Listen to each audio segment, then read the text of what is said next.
This is INFINIX Note 12 2023, and today I would like to demonstrate how you can confirm the authenticity of this device.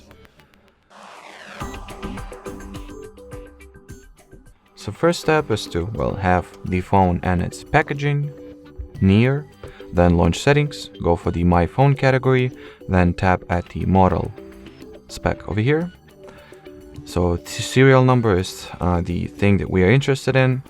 At the packaging or on the box that your device came in, you should have somewhat same sticker. So let me quickly adjust the camera focus, which as you can see contains the email number 1, email number 2, and the serial number of the device that comes inside the box. So the only thing that you need to do, there are two things actually, is to compare the email numbers over here, let's start from the serial number.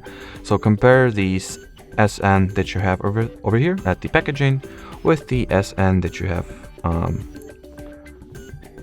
written or displayed at the model page. If they correspond, that's already a very good and reassuring sign. But additionally, if needed, you can compare the email numbers as well. So go for the more information, if I'm not mistaken. Yep, phone information. Here are the email SIM1 and SIM2. So compare those numbers to the email numbers you have at the sticker or at the packaging sticker. So as you can see, in my case, the serial numbers and email numbers as well correspond between phone specs and packaging. So I can say for sure that my device is indeed original. Alrighty, so that will be it for this video, guys. Thanks for watching, thanks for your attention, and bye-bye.